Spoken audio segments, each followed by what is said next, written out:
those of NewsWeb Radio or its management.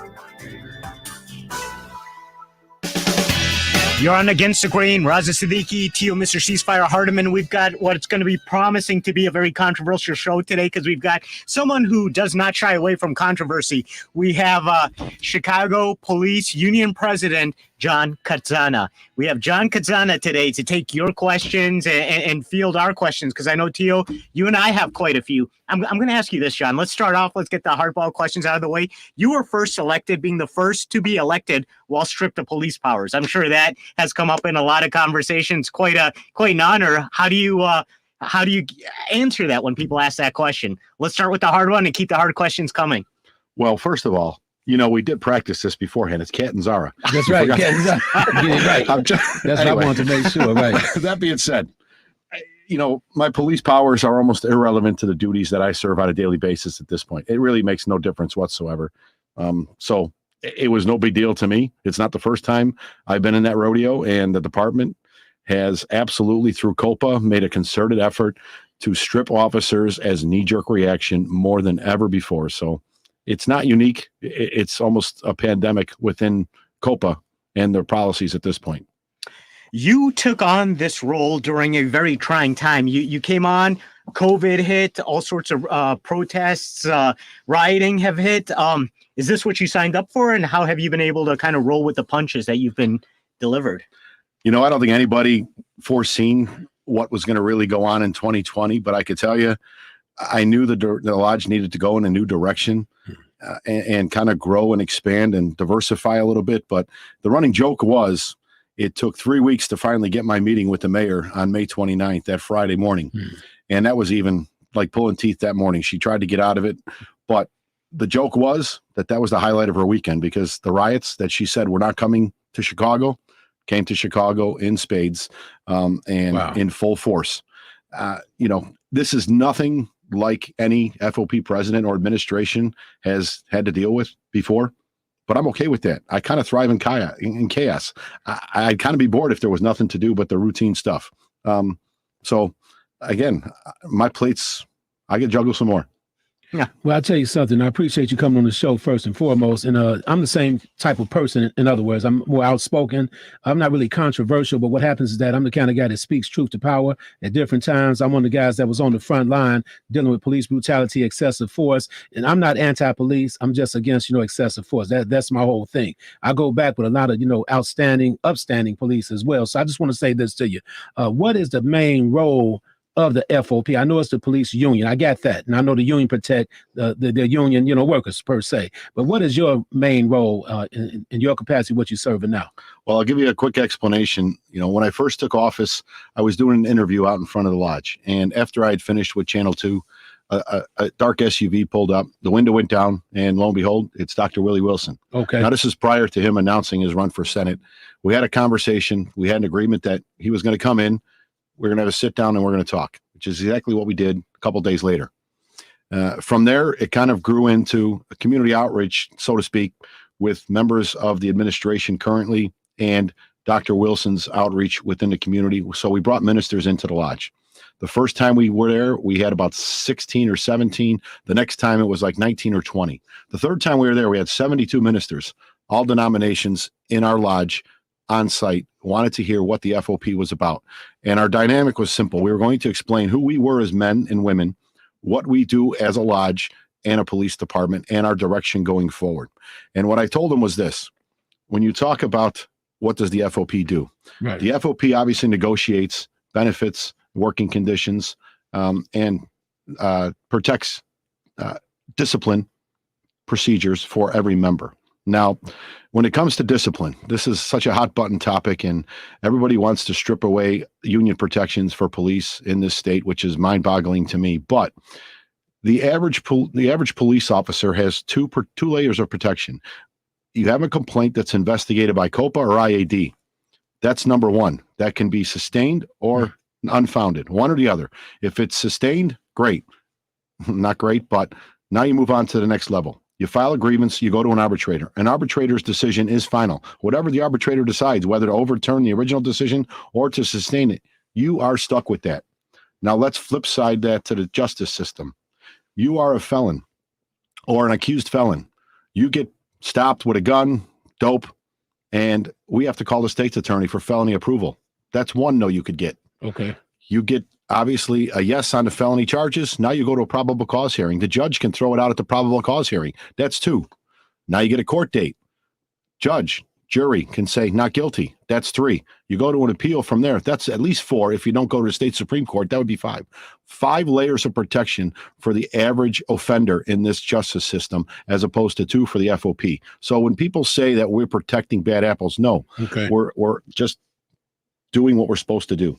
Because, okay, when I'm looking at also last year in Chicago, 2020, we had a blockbuster year in terms of an increase in homicides, increase in shootings, 53% increase in both categories. Carjackings, they were like they increased almost 200% because they were close to 1,400 carjackings in 2020. So do you believe that since all the rioting and protests against the police, do you believe, and I don't want to put you on the spot all the way, but you got tough skin, I ain't worried about it. So the reality is, do you believe that some of the police have kind of taken a step backwards and they are not willing to go the extra mile because of all the scrutiny, and they're up under a real tight microscope right now? What do you think about that when it comes to the morale of officers?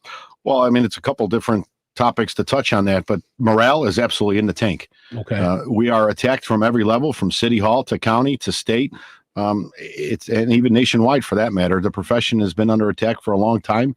It's almost a tsunami wave that's gathered steam.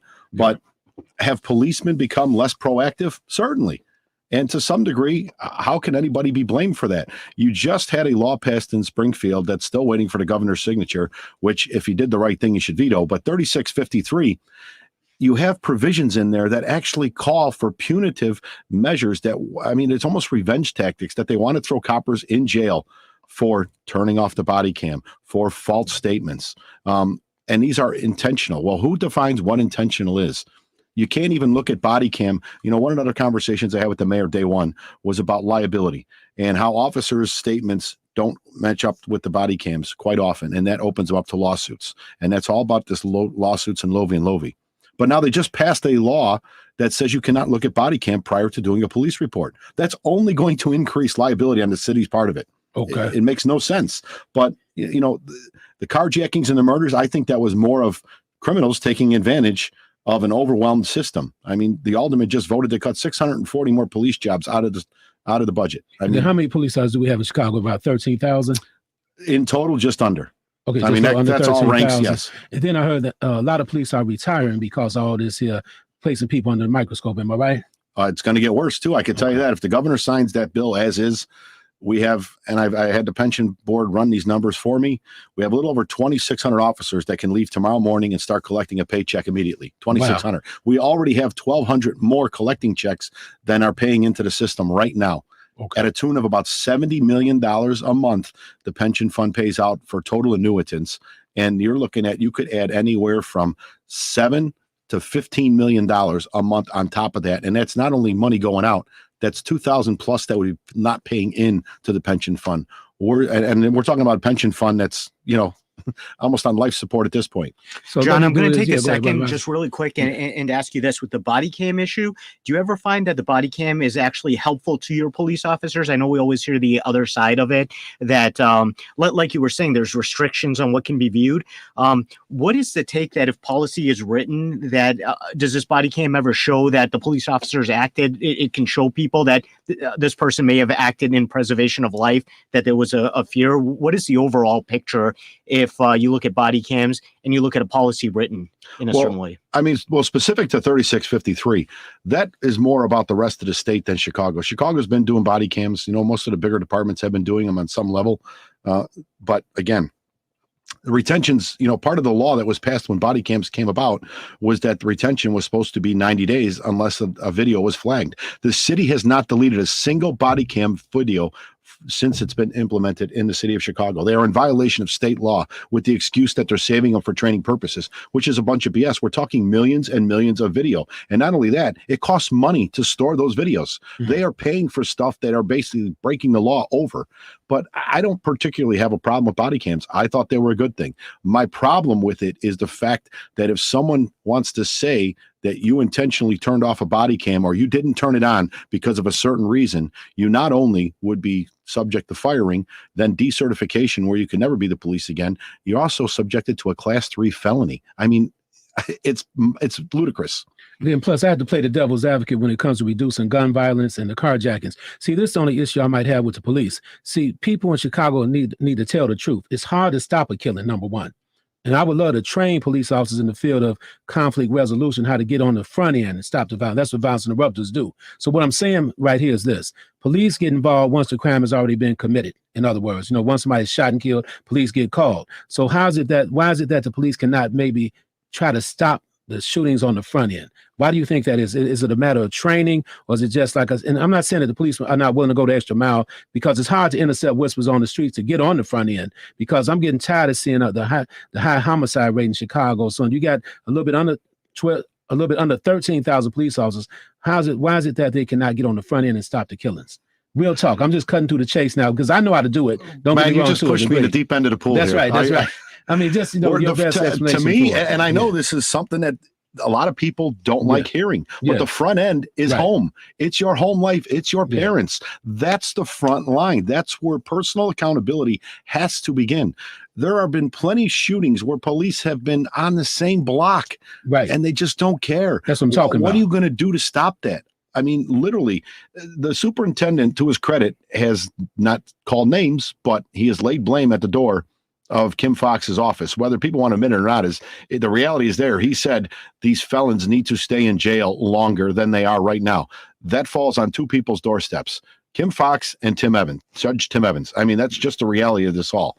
And until things change and we knock off this revolving door, or this, again, restorative justice is such a nice, catchy term.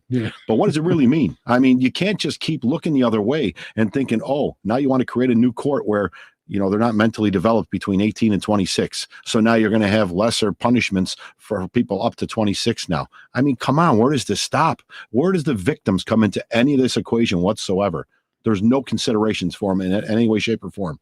So what we'll do, we got a few callers wait on the line. So let's bring on the first caller up there. I think it's Diane or Dave from San Francisco.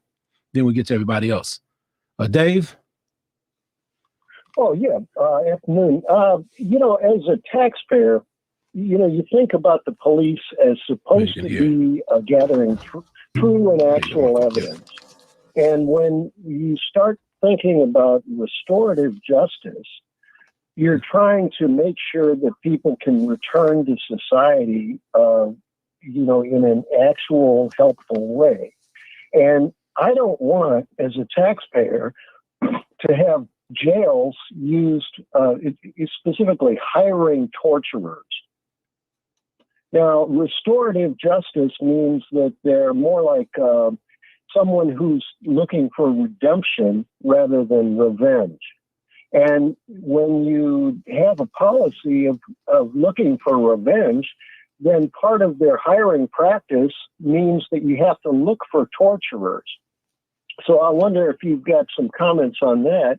My other bigger question is, what happened at Homeland Square? And are we ever, as taxpayers, going to learn what happened at Homeland Square and whether it'll ever stop? Yeah. Well, Dave, I don't even know where to begin with that and the conspiracy theories. Well, then maybe you should quit. Well, okay. Thank you. Thank you for your call. But Homeland Square is not some black site opera, a torture facility. It's ridiculous. But as far as the restorative justice you talked about, I can tell you that's more on the Illinois Department of Corrections level on what they do as far as rehabilitation. That's not an average officer's job on the street.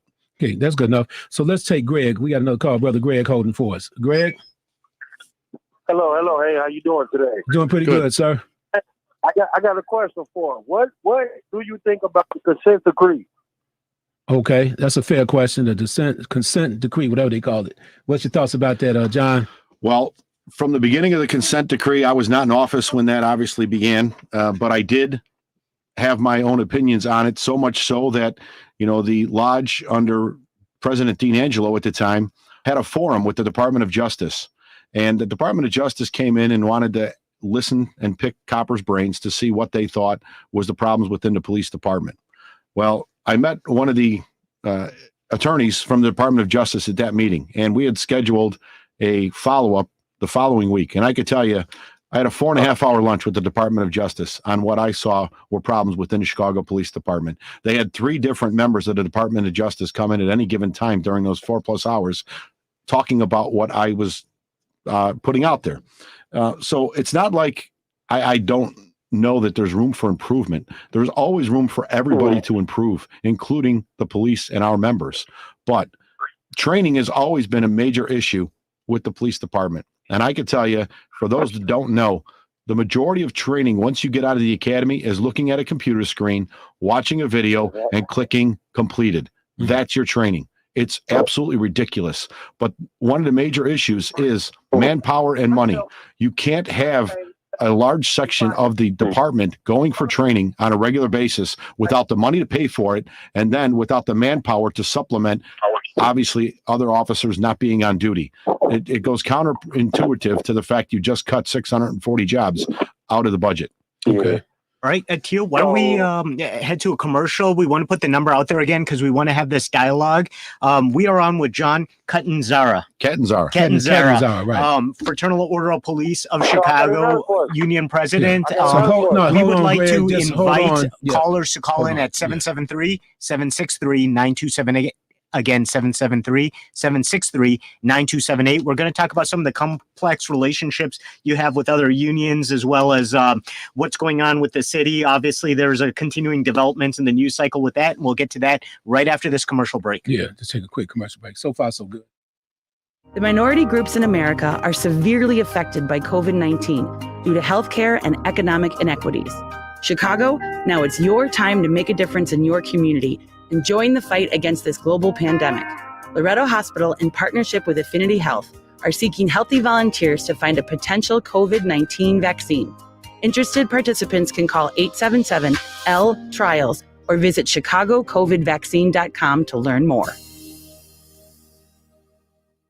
Megan Financial is an independent retirement and financial services firm dedicated to the working men and women of organized labor. Megan provides straightforward, custom-fit financial advice and specializes in defined benefit and defined contribution pension plans, as well as participant and retiree health and welfare benefits. Megan Financial has the knowledge and experience to navigate the union member through all phases of life. Call 708-444-1090. Securities and advisory services offered through Cetera Advisors LLC, member FINRA, SIPC, a broker-dealer and registered investment advisor. Cetera is under separate ownership from any other named entity. Office location at 5321 South 94th Avenue, Orland Park, Illinois, 60462. 33 Realty is a fully integrated real estate services firm specializing in investment brokerage, property management, leasing, distressed real estate services, and construction services via its sister company, Cube Construction, for a variety of asset classes across the multifamily and commercial real estate sectors. 33 Realty provides full-service solutions to complex real estate assignments with industry-leading staff invested in the process. For more information, please visit 33realty.com. 33 Realty, your foundation for real estate success. You're on Against the Grain. Raza Siddiqui, Tio, Mr. Ceasefire Hardiman. We've got John with us from the Fraternal Order of Police Chicago. You're in the middle of that's it. You're in the middle of a maelstrom in the middle of the city. I mean, things continuously come after you. There's calls for you to be fired as a police officer. I know this has been a continuing trend, but you have made it clear that you could still be and still will be president of the Fraternal Order of Police, even with this going forward. Is it a move to discredit you? Is there legitimacy? Some of these social media things that kind of have put you under the microscope? Where does all that stand? I mean, you have an amendment, right? But you also have policy. Well, let's look at the reality here. The two recent things that came out at the police board were one, social media posts from 2016 and 17. COPA had completed that investigation already. They sat on that determination for the better part of 2020. They could have rendered that recommendation way long ago. It could have been sent to Charlie Beck when he was the interim superintendent, and it could have went from there. They could have basically sent me to the police board prior to me becoming the president of the union. They didn't do that. The same thing with now the police report against Eddie Johnson and Commander Pontecore, who ironically is still in power as a commander in this police department after having a report deleted from the system. But again, you want to talk about accountability here. But both of those, again, that was signed under Charlie Beck. They didn't serve me with that either until after I had become president of the union. This wouldn't even be an issue. But there are labor laws that say they cannot discipline me while I am on a leave of duty with the department to work for the FOP as its lead negotiator and president. So this is all smoke and mirrors. And if you want to ask why, well, look you got the teachers screaming in one ear and the mayor capitulating to them every single inch they get. She backs up another step and they just keep pushing her backwards. You can go back to the search warrant that everybody was highlighting and the embarrassment of what the mayor knew and when she knew it and how she lied about that. But again, it's all look over there, don't look over here, and the mismanagement. The carjacking numbers, Tio touched on it already. They were 100% plus from 2019 to 2020. And even as high as that number is, we are now ahead of even 2020's pace. Same with murders. Murders were up 55% in 2020. Right. We're 30% over last year's 55% increase. Where does the accountability come at some point that this is on the mayor? Without a doubt, I definitely concur with you. So with that being said, I think Greg had one more question, then we'll take the other callers. So Brother Greg, what's your second question there? I might need it. Okay, my second question is, that's cool. My second question is, how he was in office around this time.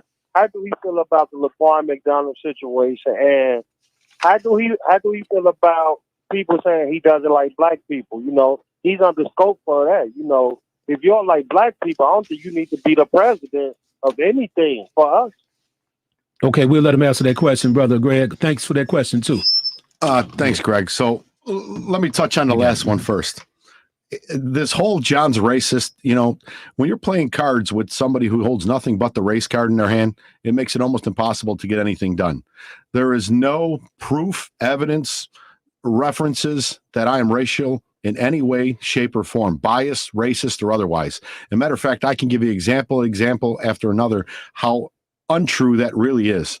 But the simple fact is I have a niece and two nephews who are half black. My sister was married to a black man for over 20 years. So again, this is all nonsense. It's designed to shut me down because here I am, the big bad boogeyman, the white male, and they figure if they throw the race card, I'm going to curl up in a corner. Keep trying. I'm not going anywhere. I know who I am. I know what I stand for. And I have tried to bring diversity to the FOP, Lodge 7, more than any president prior to me. It was a promise from day one when we started campaigning, and it's something we're striving for every day. That's just the truth. Tell us about some of the work that you've done to increase diversity within the Lodge. So one of the things we said from day one when we were campaigning was the Lodge historically has been white male. 40 to 60 years old, pretty much. That's who's ran the Lodge. The bylaws are very simple. They've been that way forever. In order to qualify for elections, you have to go to half of the meetings. We have a small Lodge considering the size of the membership we have. But in this last election, if we have 11,000, just use a round number, 11,000 officers in Lodge 7, less than 120 qualified for this election. And of that 120, less than 10 were African-American. I think 8 of them were female. Wow. I can't make this up out of the clear blue sky and make change happen. But what I said from even when we were campaigning and even when I first announced I was going to run in January of 19, I said, one of the things we need to do is have a women's committee. Now, a women's committee doesn't necessarily dictate policy, but it opens up the door for opinions and voices to be heard, faces to be seen, and try and encourage other females on this department to get involved in union politics, whether it's on a committee level or whether it's obviously to run for office. It's baby steps, but we're going to get there. We also started at tier 2. Like I said, this was mostly older males that were running the Lodge forever. So we started a tier 2 committee. Tier 2 is basically anybody with, right at this point, 9 years, under 10 years on the job. They're on the tier 2 pension system to get the younger voices involved in this Lodge. That opened up 2 more committees, not only for younger officers or for females, but for minorities to join too. One of the things we said was we wanted involvement unlike anything before. And I could tell you, the first general meeting that I was president of in May, I seen more new faces, younger faces, and diverse faces than in the previous 5 years combined, guaranteed, in that one meeting. It was packed. It was standing room only. The first 3 were pretty much packed and standing room only. COVID kind of made everything a little goofy, but even when we went back to have our meeting, we canceled a few, and then we just had one last month. And again, it was packed. So there is some involvement, unlike before. There is some excitement. And one of the other things we did was the way we pick committees is the president gets the majority, the first vice president gets the minority picks. Every committee we did, we knew we'd both been around long enough to know who was on these committees on a regular basis every 3 years. But we made a conscious effort to pick new faces. I guarantee you, of all of those committees, more than 50% of every single one of them is new faces. John, I'm going to ask you this. I know we were talking about this offline a little bit. There have been some officers who have said that they no longer want to belong to the Fraternal Order of Police. Can you tell me about some of the issues that kind of led to that and what the stance of the Fraternal Order of Police is with that? If you want to give a little backstory about that as well. Well, I mean, there's only one that has left the lodge since I've been president. Okay. I don't know anybody that I've had this conversation with that doesn't think there's ulterior motives to this decision. We're talking about somebody who did not even have 1 year on the job. You literally have your whole career, if this is what you say you want to do long-term, ahead of you. We're talking 2+ decades, 3+ decades before you can retire. And to think that you are going to do that without Lodge 7 protections for discipline in an environment where they are coming after you more and more and more. So to say that John was the problem and that was the decision of why that officer decided to opt out of the union, everybody's right. Anybody could do it anytime they want. But it's kind of nonsense. I took office May 9th. That officer left the union less than 60 days later. So okay. So let's do this. Let's take caller number 2. I think somebody named caller number 2. You're on the air. Okay. That caller number 2 would be Marsha. Marsha, you're on the air with Tio Hardiman, Raza Siddiqui, and John. Can you hear? Has she said anything? She has not, so we'll go to Jim and Elgin. Jim, you are on the call. How you guys doing? John, a lot of us out there support you 100%. A lot of the problems that we have is because you've got these politicians. Recently, for example, there was this 12-year-old girl that got killed by a guy who was 4 or 5 times the limit, and he was let out of bail. One gun charge for $250, a second charge for $500, and even the mayor of Oak Lawn had to come out and criticize Fox because these guys are being let out of jail. And a lot of these things that are occurring is because of the politicians and judges that are letting these people go by. And we can do a lot to try to urge Governor Pritzker to not sign this bill because that's going to have more cash bail people. There are no cash bail people let out, and you're going to see the same thing occur in bigger numbers. Thanks, Jim. Yeah, I mean, I agree. 3653 does get rid of cash bail. And some things that people don't understand, I think, don't really pay attention. That bill started out as a 611-page bill, and it was filed 2 days before the lame duck session. I mean, did we have some idea of what was going to be in there? Sure. But when you're passing language within 5 days, you have to read every word of the 611 pages because that's what's going to be law, not what you thought might be in there. It's what they're actually filing. It morphed into an extra 40 some pages, and then it obviously piggybacked with Attorney General Raul's decertification plan, which was another 150 some pages, and it's just a nightmare. But I just want people to understand some of the simplest things going forward. If 3653 is signed by the governor as is, you can no longer make arrests for Class B misdemeanors. What does that mean? That means if some knucklehead decides they want to come sit on your porch and steal your Amazon package, because again, package theft is a Class B misdemeanor. So they decide they want to steal your package, rip it open, and make themselves at home on your porch. And you come out and say, give me the damn package. And they say, no, I'm good. I'm going to call the police. Go ahead and call the police. The police are going to show up. And guess what? The police are going to ask them to leave, put the package down. They're going to say, no. Okay, got an ID? Sure, here's an ID. The police are going to write him a ticket, ask him one more time to leave. He's going to say no. And you know what the police are going to do? They're going to get in the squad car and they're going to drive away because they cannot make a physical arrest. That person can camp out on your porch all day, and the police can keep coming back and write them 40 tickets in a day, and it doesn't mean a damn thing. That's one of the things. It's ludicrous what they decided to do with that law. Now, that's pretty deep because I'm definitely a proponent of progressive change, to a degree, but I do understand you cannot become so laxed on laws because a lot of people take advantage of the system all the time. So I'm hoping that some of the politicians are listening today because we have to really work together. I think all the brilliant minds need to convene some type of think tank before they just go out there and just do what's popular, because what's popular may not work for the masses of the people. Because right now, just yesterday, I took around 50 people with me and several other people, not just me. We went out and we patrolled over 20 gas stations on the south side of Chicago because we're not the police, but we want to kind of deter anybody from thinking about carjacking women out there. So right now, people need to really understand you cannot be so lax because people are going to continue to just step on you and do whatever they think they feel like doing because they know they're going to get a slap on the wrist. People know this, so there's nobody taking it real serious. So I just want to put that out there. Well, I talked about stealing packages off of porches. Realistically, that means mail trucks. I mean, that's can be more federal, but UPS trucks. You can basically take any package you want out of a UPS truck, and if the police catch you, they can't do anything to you. But you talked about collaboration and putting forth this word. I watched Representative Slaughter become very emotional when they reached that 60 vote threshold on the floor of the House, or actually the Senate. And I could really relate to that emotion of fighting for something so hard and achieving your goal. Regrettably, there was some disingenuous comments attached to that. I don't question his drive or his motivation. I just really question the process because Representative Slaughter and Senator Sims both lied. And under that simple fact of intentionally lying or misleading, they would be subjected, if they were to police, to a class 3 felony in their own law.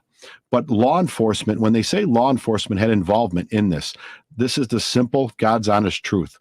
The FOP, Lodge 7, represents about 1/3 of all officers in the state of Illinois.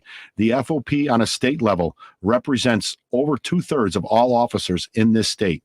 Okay. We were part of a law enforcement coalition that consisted of the state lodge, the Joint Labor Council, the state police lodge, and obviously CPD lodge, along with the Sheriffs and Chiefs Association.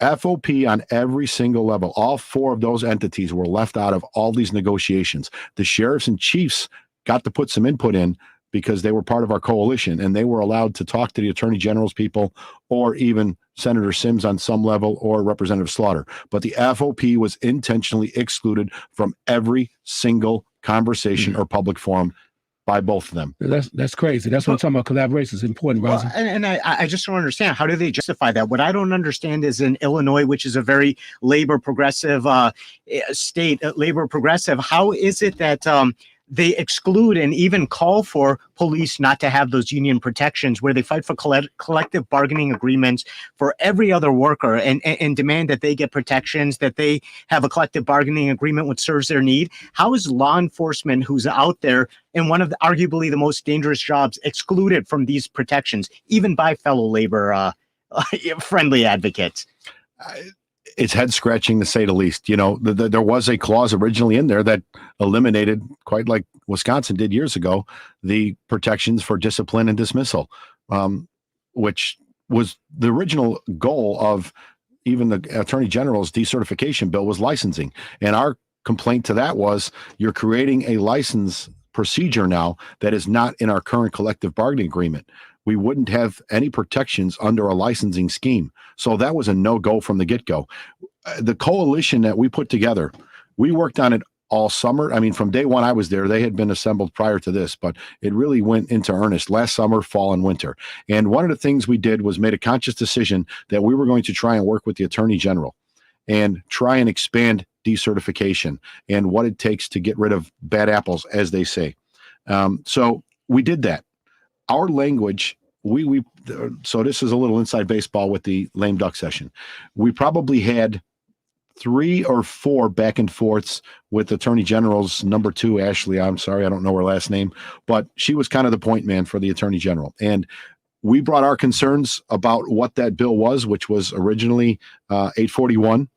And the goal was we were going to be so involved in 841 that we were going to give it its blessing, but 163 had to be dead on arrival. That was the criminal justice reform part of this. Well, to their credit, they did make a lot of the changes that we sought through the Attorney General's bill. It was never supposed to be an omnibus bill. So I don't know how this all the water got muddied so quickly overnight, but I do know race did play a factor. There is no way of getting away from that. The Black Caucus pressured white Democratic politicians to give a yes vote, or they would never get a Black Caucus vote again for any of their legislation. That was a resounding theme across the board from every politician I talked to and our lobbyist, you name it. So this was never, I shouldn't say it was never. It wasn't just about change. It was about winning at all costs, no matter what. And we cannot keep having this race-based discussion on every single thing we do. There has to be a simple dynamic of right and wrong, and everybody has to agree on. All right, so let's bring caller number 4 on. They've been holding on for a while. That's fine. Number 4, you're on the Jim, air. you are calling from Chicago. You're on the phone with Tio Hardiman and Raza Siddiqui, as well as John. Yeah, hi, gentlemen. I just want to say I'm an old hippie from the 60s. I've been all over the country and the world. The most reasonable policemen in the world are definitely Chicago policemen. They're more measured. I hope that tradition always continues. I know that there are a lot of rough things going on now, but they've always been the best police in the world that I've ever seen. Anyway, you guys have a good afternoon. Thank you. Okay. Thanks, Jim. Thanks for your comment, So with Jim. that being said, let's try to revisit caller number 2, because I think that's Dr. Latrice instead of Marsha. I saw is that Dr. Latrice? Yes, I'm here. Okay, good. Yeah, I had another name up there. I thought you was somebody else. But what's your question for John, Dr. Latrice? Hi, John. My name is Dr. LaShawn Latrice. I'm from Black Lives Matter, Women of Faith. We are one of the organizations that's actually calling for your resignation or for you to be fired. We are very observative of a lot of your activity on Facebook as it relates to the political racism that's being perpetuated here in this country. And so we want to know, what is your role, or how do you feel you should be held accountable in a leadership capacity? In specific to what? Specific to the comments that you've been making on social media as a leader and someone that's over the Fraternal Order Police. Well, I make a lot of comments. What exactly are you speaking about? The police board issues? No, nothing to police board issues. The issues that you have concerning the politics, the systemic racism that's being perpetuated, that just ended the term of Donald Trump, but also your own personal views that you attach being a police or being in the capacity that you serve. That's the problem that we have. Again, I need you to give me a specific example. I don't exactly get. I watched one of your videos. I watched one of your videos where you were referring to Black people. And I know you just mentioned that you have a Black niece and nephew, but your comments about criminals and Black criminals specifically were that of someone that is not in a capacity to be in a mediating capacity. You said some very negative things, and I do understand that. Well, you said the word animals. You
tell you, Mr. Blakemore has some amazing and moments of truth that people should pay a little times.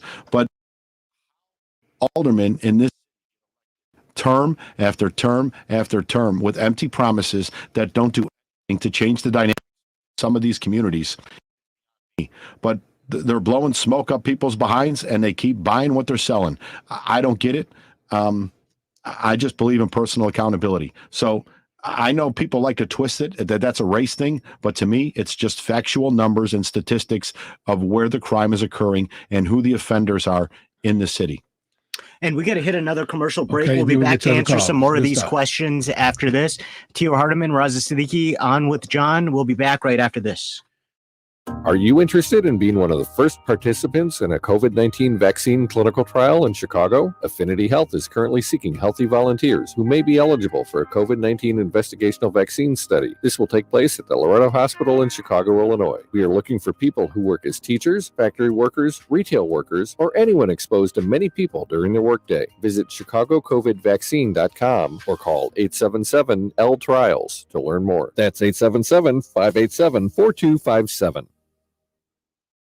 Founded by award-winning acoustical architect Timothy Pickett in 1999, Encompass AV is one of the most respected audiovisual and acoustical design firms in Chicago. Encompass AV and its staff of 20 highly trained field engineers provide custom-designed AV, low-voltage, network, and security systems. Since inception, Encompass AV has worked closely with all levels of business, from single proprietors to enterprise and Fortune 500 multinationals. You can find Encompass at encompassav.com. Reach out today for a free estimate.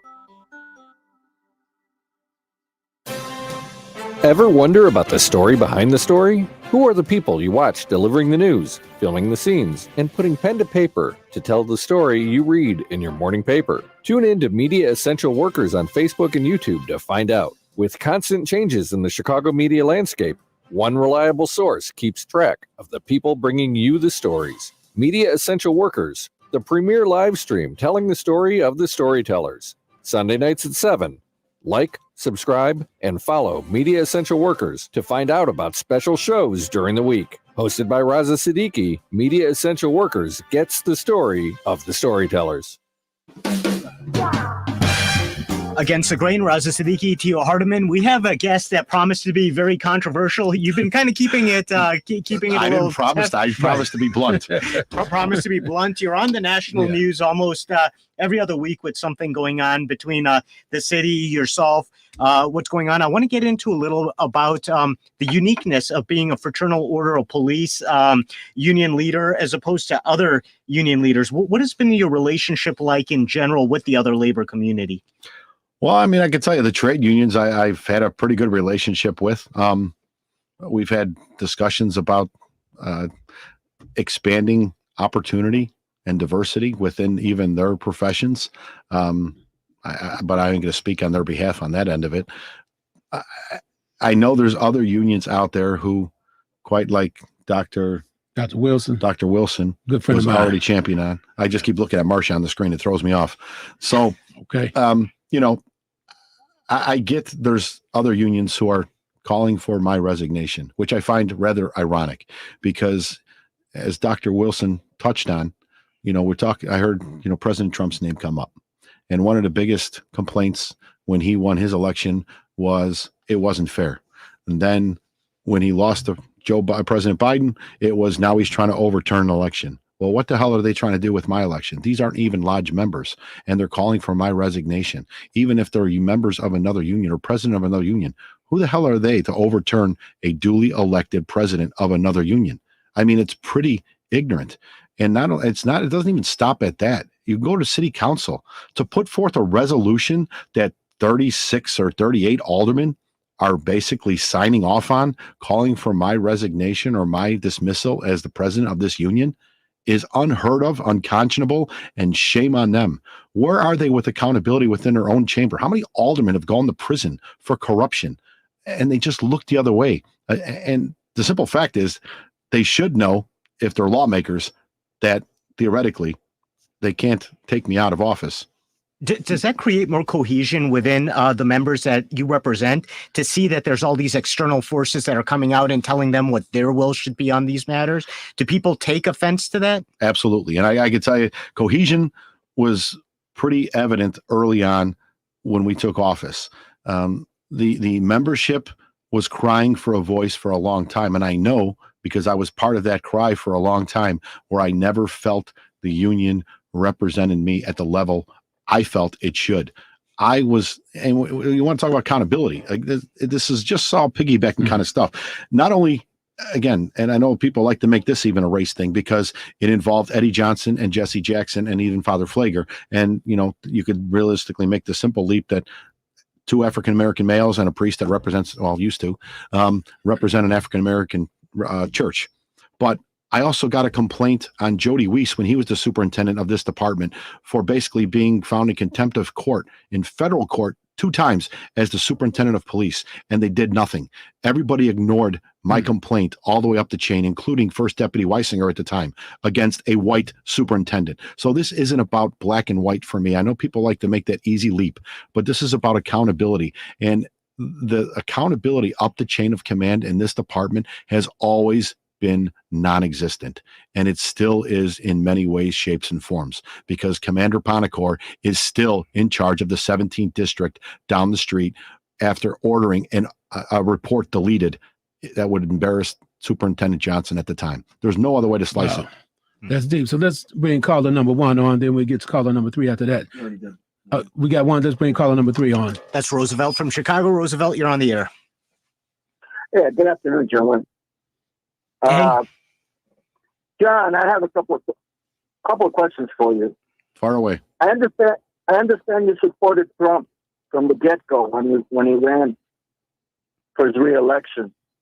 This is a man that had said, when you arrest them, don't go easy on them. When you arrest them, don't hold their head. You know, rough them up a little bit. First of all, do you agree with that? And then my second question is this. How can you support a man that said that, and you, as the president of the Fraternal Order of Police, is very irresponsible, in my opinion, to support a man that also supported the rioters. And as a matter of fact, if Blue Lives Matter don't care when it comes down to Trump causing the death of those police officers that were trying to protect the Capitol Hill. Okay. So, all right, Brother Roosevelt, thanks for your call. We'll allow John to respond if he would like to, and we'll take it from there. Well, I'll just leave it at this. Okay. President Trump is no longer the president. So it's almost a moot point as far as that's concerned. But you talked about the Capitol incident and even my comments regarding that.